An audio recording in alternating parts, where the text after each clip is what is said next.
E aí, pessoal, tudo bem? Nessa aula, nós vamos resolver esse desafio de integral definida de uma função f de x, que tem essa lei de definição se o x for ímpar e tem essa se o x for par, e ela está definida nesse intervalo. Então, o valor de π ao quadrado sobre 10 vezes a integral de menos 10 até 10 de f de x vezes o cosseno de πx dx eu sugiro que você pause o vídeo e tente resolver isso sozinho. Então, vamos lá. Antes de resolver essa integral, vamos entender o que significa essa função. E, além disso, esse x dentro de colchetes significa que é o maior número inteiro de x. E, para visualizar melhor a função, eu vou colocar um plano cartesiano. Esse aqui é o eixo x e esse aqui é o eixo y. E eu posso colocar alguns números aqui no eixo x, o 0, o 1, o 2, o 3, 4, 5 e assim por diante. Aqui, o menos 1, o menos 2, o menos 3 e assim por diante. E, a partir disso, eu espero encontrar um padrão, porque a função ela fica alterando entre números ímpares e números pares. E aí eu te pergunto, entre 0 e 1, qual é o maior inteiro de x? Deixa eu colocar isso aqui na forma de intervalo. De 0, incluindo o 0, até o 1, qual é o maior inteiro nesse intervalo? Como o 1 não pertence ao intervalo e o 0, sim, o maior inteiro nesse intervalo é o 0, porque, a partir daqui, nesse intervalo, qualquer número maior do que 0 não vai ser inteiro. Portanto, ele é o maior no intervalo de 0 a 1, sabendo que o 1 não faz parte. E de 1 até 2, sabendo que o 1 faz parte do intervalo. Qual é o maior inteiro? O maior inteiro nesse intervalo é o 1. Então, o maior inteiro de x é igual a 1. E entre 2 e 3, qual é o maior inteiro? Sabendo que o 2 faz parte do intervalo e o 3 não. O maior inteiro é o próprio 2. Com esse padrão em mente, vamos tentar desenhar essa função. Entre 0 e 1, o maior inteiro é 0, e podemos considerar o 0 como um número par. Portanto, vamos utilizar essa fórmula aqui. E, se substituirmos o maior inteiro, que é 0, aqui, vamos ficar somente com 1 menos x, que é essa reta decrescente. E o que acontece entre 1 e 2? Quando vamos de 1 até 2, estamos incluindo o 1, mas não o 2, o que significa que o maior inteiro nesse intervalo é o 1. E, substituindo aqui, vamos ficar com x menos 1. E, já que o maior inteiro é 1, e como sabemos, 1 é ímpar, então, de 1 até 2, nós vamos ter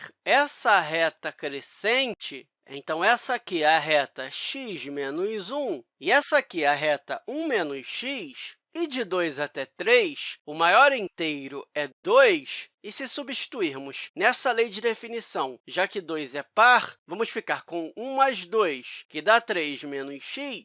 Então, quando x é 2, vamos ter esse ponto, e depois a função vai decrescer até chegar aqui no zero. E, a partir daqui, nós já conseguimos ter uma ideia de como o gráfico está se comportando. Observe, aqui a inclinação está negativa, depois positiva, negativa, depois positiva, negativa, depois positiva e assim por diante. A mesma coisa aqui, negativa, positiva, negativa e assim por diante. Você pode até encontrar os outros maiores inteiros e ver que isso, de fato, acontece. E agora sim, podemos nos concentrar em calcular essa integral. Primeiro, vamos nos concentrar nessa função cosseno de πx e ver que ela também é periódica. E será que tem algum jeito de simplificar essa integral para não calcularmos em todo esse período? Note que cosseno de 0 é 1. E, quando x é igual a 1, isso aqui vira cosseno de π. Então, quando x é igual a 1, nós vamos ter cosseno de π, que é menos 1. Quando x é igual a 2, nós vamos ter cosseno de 2π, que é 1 de novo. Eu posso até colocar um x igual a meio aqui também para desenhar o gráfico, numérico, lembrando que quando x é igual a meio, nós vamos ter cosseno de π sobre 2, que é igual a zero. Aqui vai ter também um ponto no meio que vai dar zero. E aí, o gráfico da função cosseno de πx vai ser algo mais ou menos assim. E como ela é periódica, isso também vai continuar. E o que queremos é descobrir o produto dessas duas funções periódicas de -10 até 10. E como podemos fazer isso? Simplificar já é um bom caminho. Primeiro, vamos olhar nesse intervalo de 0 até 1, e depois disso, vamos encontrar a área sob essa curva, ou seja, a área sobre a curva que vai ser o produto dessas duas funções. Depois disso, vamos de 1 até 2 e, novamente, fazer o produto entre as funções e descobrir a área sob a curva. Mas observe que esse produto é o mesmo desse, porque essas áreas são simétricas. Essa é a linha simétrica que corta a curva em duas partes iguais. E perceba que isso vai acontecendo em cada um intervalo. Aqui tem uma linha simétrica, aqui também. E, por causa disso, a integral de 0 até 2 é a mesma que de 2 para lá, ou seja, nós temos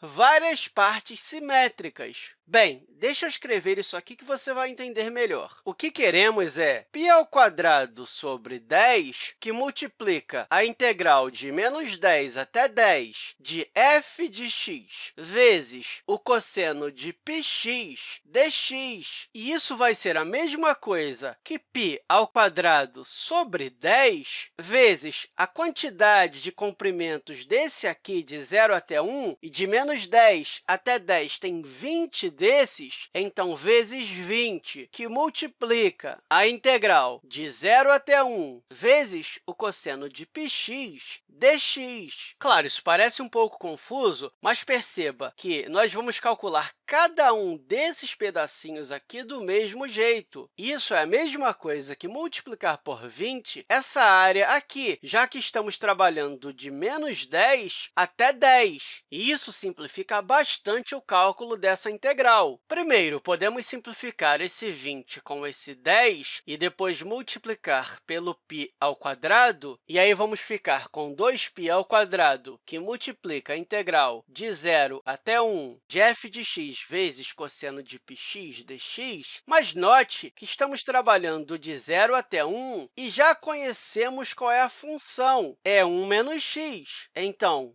a integral de 0 até 1 de 1 menos x vezes o cosseno de πx dx. Agora, basta resolvermos isso aqui, né? Vamos nos concentrar nesse produto primeiro. Podemos aplicar a distributiva aqui, e aí vamos ficar com 2π², que multiplica a integral de 0 a 1 de cosseno de πx menos x vezes o cosseno de πx dx. E vamos relembrar algo aqui. Se queremos descobrir a derivada de x vezes o cosseno de πx dx, o que devemos fazer? Olhando assim rapidamente, não parece tão simples, né? Mas se talvez descobríssemos a derivada de x, talvez isso aqui seria mais fácil de resolver, não é? Talvez a integração por partes resolva o nosso problema. Se você não lembra o que é integração por partes, deixa eu colocar aqui. A integral de u dv é igual a u vezes v menos a integral de v du. E se você não lembra disso, eu sugiro que você dê uma revisada nos conteúdos da Khan Academy a respeito de integração por partes. Mas, sabendo disso, vamos tentar usar aqui. Bem, geralmente, quando pegamos a derivada de qualquer que seja o u, nós queremos simplificar a integral de modo que seja mais fácil resolvê-la. E, geralmente, nós temos a antiderivada multiplicando a sua derivada. Então, por exemplo, eu posso dizer que u é igual a x e du vai ser igual a dx. E nós temos o u que multiplica o dv. Então, o u vai ser igual a x e o du vai ser igual a dx. E quem é o dv? Vai ser toda essa parte aqui. Portanto, o dv é igual a cosseno de πx dx. E como podemos achar v? Deixa eu descer um pouco pouco aqui? Simples. Nós devemos achar a antiderivada disso aqui, ou seja, v vai ser igual a 1 sobre π vezes o seno de πx. E, de novo, se você não lembra disso, eu sugiro que você dê uma olhada nas aulas de integração por partes. E, aplicando a fórmula de integração por partes, a integral de π vezes o cosseno de πx dx vai ser igual a x sobre π, que multiplica o seno de πx, menos a integral de 1 sobre π vezes o seno de πx dx, já que du é igual a dx. E, resolvendo isso, vamos ficar com x sobre π, que multiplica o seno de πx, menos a integral disso aqui, e a integral do seno é menos o cosseno, portanto, vamos ficar com menos o cosseno menos esse sinal, e aí vamos ficar com mais 1 sobre π ao quadrado vezes o cosseno de πx. Bem, agora que temos essa informação, podemos terminar de resolver essa integral. Deixa eu chegar para o lado aqui. A integral do cosseno de πx